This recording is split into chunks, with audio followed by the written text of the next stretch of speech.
dhaqanka siyaasiga waxa laga wadaa aragtida qofka muwaadinka ee dawladdan aanu ka hadlayno ku dhex nooli sida uu arko inay siyaasaddu ahaato ayuu ka imanayaa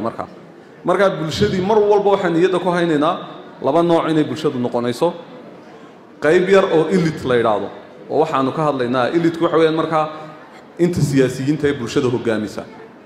iyo maas oo bulshada inteedii kaloo innaga ah markaa intan markaa bulshada hoggaamisa way ka fursad badan yihiin bulshada inteeda kale marka inta xukuumadda maanta fadhida hadday 80 qof yihiin xukuumadda marka la isku wada geeyo waxay maamulayaan 3 milyan iyo badh ama 4 milyan oo reer Soomaaliland ilidku marka waa inta yar wax xukuma kuwa marka dhaqankooga haddaan eegno iyagana laba shayba aasaas oo marka kuwa awood badan leh ilidka bulshada marka lagu dhex jiro qaar baa waxay ka fursad badan yihiin baan nidhi kuwa kale mar walbana waxaa jira cadaalad darro ama inequality dhinaca awoodda ayaa jira marka dhaqanka siyaasiga Soomaaliyeed ee Soomaalida haddaan dib u yar eego historically meeshu ka yimiday oo su'aasha qayb ka ahayd laba shay baan maskaxda ku haynaynaa qaabeeya midi waxa weeyaan qabiilku ka soo jeedo maadaama bulsho u abaabulan reer aan nahay waxay saameynaysaa qofka siyaasiga ee Soomaaliga ama Somaliland ha joogo ama Ethiopia ha joogo ama Kenya ha joogo taasi baa saameynaysa waa kow dhaqanka siyaasiga Soomaaliga ah waxa sameeyay sidoo kale oo qaabeynaya waxa weeyaan gumaysigii naga tagay marka su'aal muhiim ah halkan taala oo maaragtay panelka ku jirta dhaqankan siyaasiga ah ma jiray dawladnimada ka hor ma jirin dawladnimada intaan la gaadhin gumaysigu inoo iman waxa kaliya ee awood haystay wuxuu ahaa qabaa'ilka iyo qofka caalimka ee dhinaca maaragtay diinta ka soo raac labadaas ayaa awoodda haystay qabaa'ilkuna sidan imika ma ahayn dad siyaasiyiin oo meel fadhiya ciidan ilaaliyaan laakiin waxay ahayn dadka ku dhex jira hogaamiyaasha qabaa'ilku marka waa meeshu am Lewis lahaa Olmen wuxuu yidhi ragga Soomaalida waxa weeyaan waa councils Olmen are councils Olmen are politicians marka reeraha markay joogaan qof walba aragtidiisu dhiibay mana jirin ilit la garanayo hebel iyo kuwaas marka markii ay ilbaxnimadii adaloo kale iyo boqortooyooyinkii Soomaalidu burbureen qarnigii 17aad waxa dhacay ma is dhageysanaa in yar marxaale ahaanaysaan markii boqortooyooyinkii Soomaalidu ay burbureen waxa dhacay in Soomaalida ay kala jajabtay markay kala jajabtayna ay gumaysiga yimaadeen Afrika ay kala qaateen gumaysigaasi marka waa ka abuuraya waxaan la yiraahdo elite political culture ama dadkan elite-ka wuxuuna keenayaa marka xukun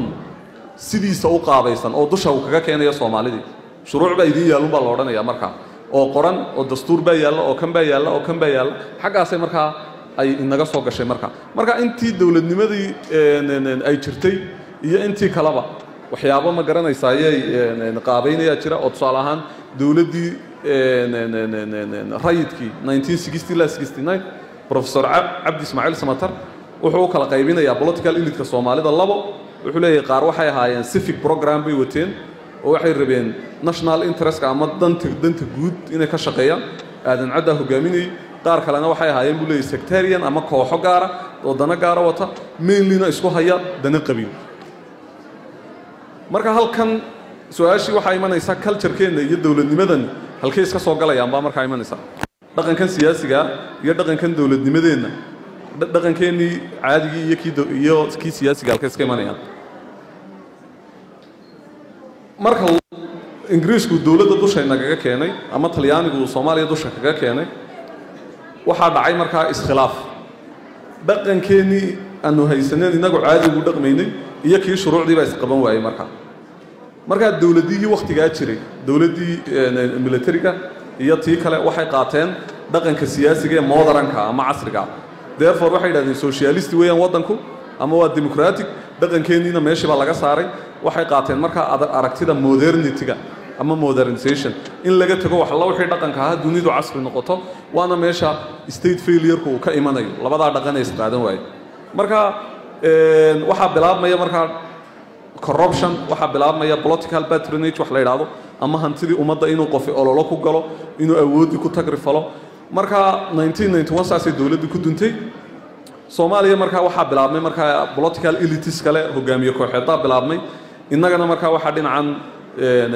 aan u soo noqonay traditionalkii oo golaha guurtida yimiday golaha guurtidu markaa waxay noqdeen force sidaasaa markaa state building iyo amniga dalka lagu sugay labadii kun waxaan soo gudbaynaa markaa political elites ku salaysan xisbiyo si aan uga gudubno dhibaatooyinkii xisbiyadiina maanta waxay iska noqdeen markaa politicized climate يعني حسب والبر يربع كتيرة أما شيء جنايا therefore الكاميرا اللي تشوفه وحنا أركيني دور شو كي واجد دويته ريه هبل بالله بحال اللي بان وريتشيني سدي ما ركتي أريجا بحال وريني حسب هبل بان لبادن كوريتشيني يعني ما لا يسكت سوقلين وارتقن كبوليتيكال كلتشر كمان تشيرة دينا كلام مركل لقى يمادنا واحد شيرة سياسيين كو حيسن أما ما ركتي دينا ما ركتي أركتي الديميرة كو حيسن هذا أما أريمات دانو maalin ba xisbi bay joogaan marka political culture wadanka ka jira waa ka keenina maaragtay traditionalkiina waa lagu dhaqmayaa oo xisbiyadii waxa keenaya caaqil baa keenay musharrixi haddana waa la diidan yahay oo maaragtay xisbiyadii waa kuwan la mabaadii baan leenahay halkan baan leenahay marka waa contradiction marka dawladnimo iyo dhaqankeena iyo dhaqanka political culture ku sidaas ayay u qaabaysan yihiin